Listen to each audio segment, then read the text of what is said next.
ವೇದಿಕೆ ಮೇಲೆ ಆಸೀನರಾಗಿರುವಂತ ಎಲ್ಲ ಕಾಂಗ್ರೆಸ್ನ ಹಿರಿಯ ನಾಯಕರೇ ಹಾಗೂ ವೇದಿಕೆ ಮುಂಭಾಗದಲ್ಲಿರುವಂತ ಎಲ್ಲ ಮಹಿಳೆಯರು ಹಾಗೂ ಕಾಂಗ್ರೆಸ್ನ ಕಾರ್ಯಕರ್ತರೇ, ಇವತ್ತು ಈ ಕಾರ್ಯಕ್ರಮವನ್ನು ಹಮ್ಮಿಕೊಂಡಿರುವಂತಹ ಉದ್ದೇಶವನ್ನ ನಮ್ಮ ನಾಯಕರೆಲ್ಲರೂ ಕೂಡ ಆಲ್ರೆಡಿ ತಿಳಿಸಿದ್ದಾರೆ. ನಾವಿನ್ನ ಗ್ರಾಮಗಳಲ್ಲಿ ಹಳ್ಳಿಗಳಲ್ಲಿ ಇವತ್ತಿಂದ ಏನ್ ಮಾಡಬೇಕು ಅನ್ನುವಂಥದ್ದು ಬಹಳ ಮುಖ್ಯವಾದಂತ ವಿಚಾರ. ನಿಮ್ಮೆಲ್ಲರಿಗೂ ಕೂಡ ಈಗಾಗಲೇ ಕೂಡ ಗೊತ್ತಿದೆ, ದೇಶದಲ್ಲಿ ಈಗ ಮಹಿಳೆಯರಿಗೆ ದೊಡ್ಡ ಮಟ್ಟದಲ್ಲಿ ಶಕ್ತಿಯನ್ನು ತುಂಬುತ್ತಾ ಇರುವಂತದ್ದು ಅದು ಕಾಂಗ್ರೆಸ್ ಪಕ್ಷ ಅನ್ನೋದು ನಾನು ಲಾಸ್ಟ್ ಸಭೆಯಲ್ಲಿ ಮಾತಾಡಿದ್ದೀನಿ. ಈ ದೇಶದಲ್ಲಿ ಮಹಿಳಾ ದಿನಾಚರಣೆಯನ್ನ ಆಚರಣೆ ಮಾಡುವಂತ ಅರ್ಹತೆ ಮತ್ತು ಅದರ ಒಂದು ನೈತಿಕತೆ ಇರೋದು ಅದು ಕಾಂಗ್ರೆಸ್ ಪಕ್ಷಕ್ಕೆ ಮಾತ್ರ. ಯಾಕೆಂದ್ರೆ ಈ ದೇಶವನ್ನ ಆಳ್ವಿಕೆ ಮಾಡ್ಲಿಕ್ಕೆ ಮಹಿಳೆಯರಿಂದ ಸಾಧ್ಯ ಇಲ್ಲ ಅಂದಾಗ ಈ ದೇಶಕ್ಕೆ ಮೊಟ್ಟ ಮೊದಲ ಮಹಿಳಾ ಪ್ರಧಾನಿ ಇಂದಿರಾ ಗಾಂಧಿಯನ್ನು ಕೊಟ್ಟಂತದ್ದು ಕಾಂಗ್ರೆಸ್ ಪಕ್ಷ. ಅದೇ ರೀತಿಯಾಗಿ ಈ ದೇಶದ ಪ್ರಧಾನಿ ಹುದ್ದೆಯನ್ನು ಬಂದಂತ ಸಂದರ್ಭದಲ್ಲಿ ತ್ಯಾಗ ಮಾಡಿದಂತ ಸೋನಿಯಾ ಗಾಂಧಿ ಈ ದೇಶಕ್ಕೆ ಆರ್ಥಿಕ ನೀತಿಗಳ ಮೂಲಕ ಇತ್ತೀಚೆಗೆ ತೀರ್ಕೊಂಡಂತ ಮನಮೋಹನ್ ಸಿಂಗ್ ಅಂತ ಆರ್ಥಿಕ ತಜ್ಞರನ್ನು ಕೊಟ್ಟಂತದ್ದು ಕಾಂಗ್ರೆಸ್ ಪಕ್ಷ. ದೇಶದಲ್ಲಿ ಮಹಿಳೆಯರಿಗೆ ಮತ್ತು ಶೋಷಿತರಿಗೆ ನಿರ್ಗತಿಕರಿಗೆ ಪ್ರತಿಯೊಂದು ಸೌಲಭ್ಯ ಸಿಗಬೇಕು ಅಂತ ಕಾಂಗ್ರೆಸ್ ಪಕ್ಷ ಇಷ್ಟೆಲ್ಲ ಮಾಡ್ತಾ ಇರುವಾಗ ಕಾಂಗ್ರೆಸ್ ಪಕ್ಷದ ಗ್ಯಾರಂಟಿಗಳನ್ನ ಕೆಲವರು ಟೀಕೆ ಮಾಡುವಂತ ಪ್ರಸಂಗಗಳು ಇವತ್ತು ನಡೀತಾ ಇದಾವೆ. ಈಗ ನಾವು ಇತ್ತೀಚೆಗೆ ನೋಡಿದೀವಿ, ಬಿಜೆಪಿಯವರು ಜನತಾದಳದವರು ಮಾತಾಡಿದ್ರೆ ಸಾಕು ಕಾಂಗ್ರೆಸ್ ಗ್ಯಾರಂಟಿಗಳು ಕೊಟ್ಟು ಮಹಿಳೆಯರನ್ನು ಕೆಡಿಸಿದ್ದಾರೆ ಅಂತ ಹೇಳ್ತಾರೆ. ಆದ್ರೆ ಇವ್ರಿಗೆ ಇವತ್ತು ನಾವು ಕೇಳಬೇಕಾದ ಪ್ರಶ್ನೆ ಏನು ಅಂತಂದ್ರೆ, ಇತ್ತೀಚೆಗೆ ಡೆಲ್ಲಿ ಎಲೆಕ್ಷನ್ ಬಂತು.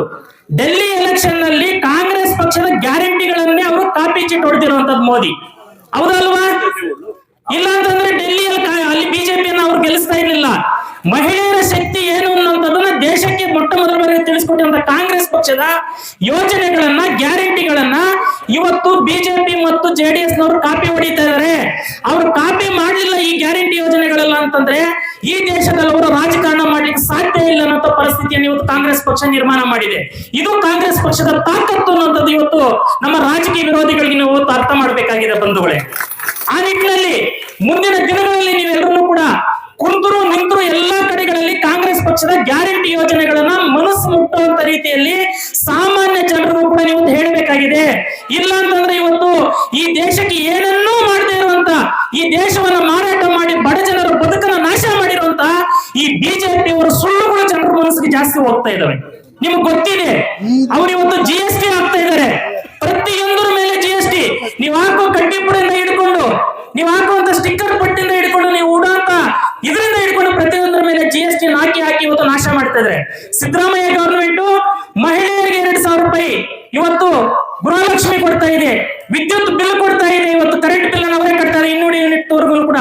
ಯುವಕರಿಗೆ ಯುವ ನಿಧಿಯನ್ನು ಕೊಡ್ತಾ ಇದ್ದಾರೆ. ಸಾರಿಗೆ ಬಸ್ಗಳಲ್ಲಿ ಓಡಾಡ್ಲಿಕ್ಕೆ ಹೆಣ್ಣು ಮಕ್ಕಳಿಗೆ ಇವತ್ತು ಫ್ರೀ ಆಗಿ ಕೊಟ್ಟಿದ್ದಾರೆ.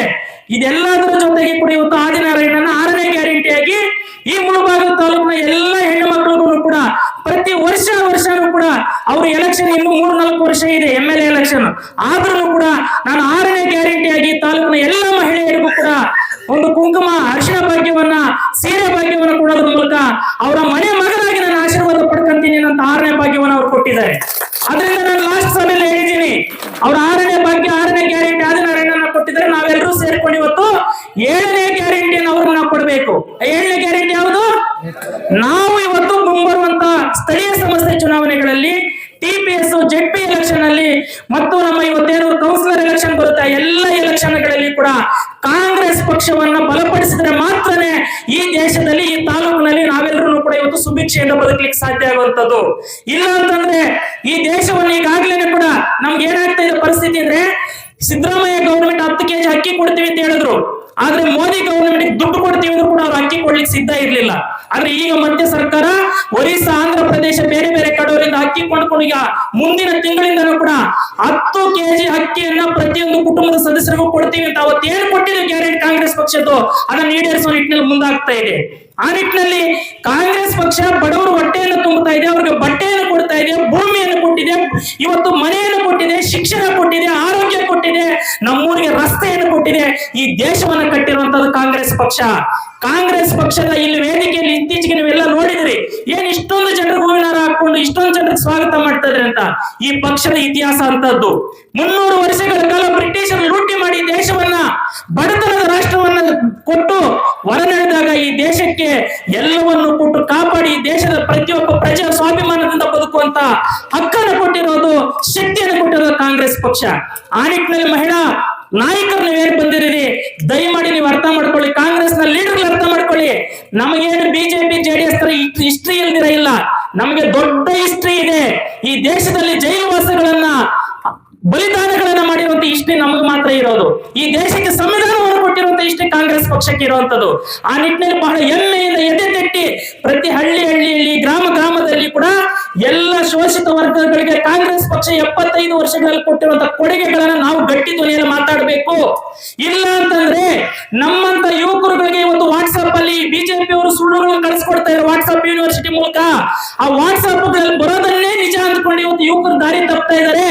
ಅಂತ ಯುವಕರನ್ನ ದಾರಿ ತಪ್ಪದಿರೋ ನಿಟ್ಟಿನಲ್ಲಿ ಅವರೆಲ್ಲರನ್ನು ಸರಿದಾರಿಯಲ್ಲಿ ತಗೊಂಡು ಬರಬೇಕು ಅಂದ್ರೆ ಇಲ್ಲಿ ಬಂದಿರುವಂತಹ ಕಾಂಗ್ರೆಸ್ ಪಕ್ಷದ ಪ್ರತಿಯೊಬ್ಬ ಕಾರ್ಯಕರ್ತರು ಕಾಂಗ್ರೆಸ್ ಪಕ್ಷದ ಪ್ರಣಾಳಿಕೆ, ಕಾಂಗ್ರೆಸ್ ಪಕ್ಷದ ಕೊಡುಗೆಗಳನ್ನ ನಾವು ಗಟ್ಟಿ ಧ್ವನಿಯಲ್ಲಿ ಕುಂತಲ್ಲಿ ನಿಂತಲ್ಲಿ ಮಾತಾಡ್ಲೇಬೇಕಾಗ್ತದೆ.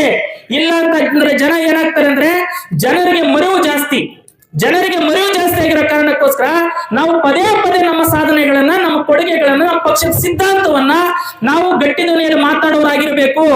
ಇಲ್ಲಿ ಇರುವಂತ ಲೀಡರ್ಗಳು ಇಲ್ಲಿ ಬಂದಿದ್ದೀರಲ್ಲ, ನೀವು ಮತ್ತು ವೇದಿಕೆಯಲ್ಲಿರುವಂತ ಲೀಡರ್ ಹೆಂಗಿರ್ಬೇಕು ಅಂತಂದ್ರೆ ಪ್ರತಿದಿನ ಪ್ರತಿ ಕ್ಷಣ ಕೂಡ ನಾವು ಜನರ ನಡುವೆ ರಕ್ತ ಸಂಚಲನ ತರ ಇರಬೇಕು, ಬ್ಲಡ್ ಸಪ್ಲೈ ತರ ಇರಬೇಕು. ಬ್ಲಡ್ ಸಪ್ಲೈ ಆಗ್ತಾ ಇದ್ರೆ ಮಾತ್ರ ಮನುಷ್ಯ ಬದುಕಿರ್ತಾನೆ. ಇಲ್ಲ ಅಂತಂದ್ರೆ ಏನ್ ಮಾಡ್ತಾರೆ ಡಾಕ್ಟ್ರು, ಹಿಂಗ ಚೆಕ್ಅಪ್ ಮಾಡಿಬಿಟ್ಟು ಪಲ್ಸ್ ಇಲ್ಲಪ್ಪ, ಬ್ಲಡ್ ಸರ್ಕ್ಯುಲೇಷನ್ ಕಡಿಮೆ ಆಗಿದೆ ಅಂತ ಡೆಡ್ ಬಾಡಿ ಅಂತಾರೆ.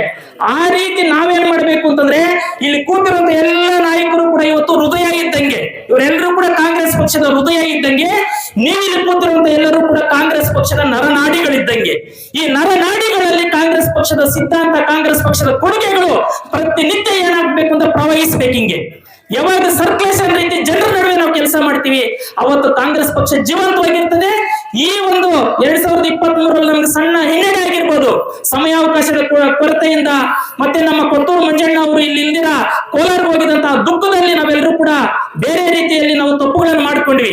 ಆದ್ರೆ ಅವರು ಖಂಡಿತವಾಗ್ಲೂ ನಮ್ಮ ನಡುವೆ ಬರ್ತಾರೆ. ಮತ್ತೆ ಅವ್ರಿಗೆ ಇವತ್ತು ಅವ್ರ ಕ್ಷೇತ್ರದ ಸಮಸ್ಯೆಗಳಿಂದ ಬಂದಿಲ್ಲ ಇಲ್ಲಿಗೆ, ಖಂಡಿತವಾಗ್ಲೂ ಮುಂದಿನ ದಿನಗಳಲ್ಲಿ ಅವರ ಮತ್ತು ಆದಿನಾರಾಯಣ ನಾಯಕತ್ವದಲ್ಲಿ ಇಲ್ಲೆಲ್ಲ ಇರುವಂತ ನಾಯಕತ್ವದಲ್ಲಿ ನಾವು ಮುಂದಿನ ಚುನಾವಣೆಗಳಿಗೆ ಗಟ್ಟಿ ಧ್ವನಿಯಲ್ಲಿ ಹೋಗೋಣ. ಆ ನಿಟ್ಟಿನಲ್ಲಿ ಮುಂದೆ ನಡೆಯುವಂತ ಕಾಂಗ್ರೆಸ್ ಪಕ್ಷ ಸುಮಂಗಲಿ ಕಾರ್ಯಕ್ರಮಕ್ಕೆ ನೀವೆಲ್ಲರೂ ಕೂಡ ಹೆಚ್ಚಿನ ಹೆಣ್ಣು ಮಕ್ಕಳನ್ನ ಊರಿನಿಂದ ಮನೆಯಿಂದ ಕರ್ತರಬೇಕು ಅಂತ ಹೇಳ್ತಾ ನನ್ನ ಮಾತನ್ನು ಮುಗಿಸ್ತೀನಿ. ಧನ್ಯವಾದಗಳು.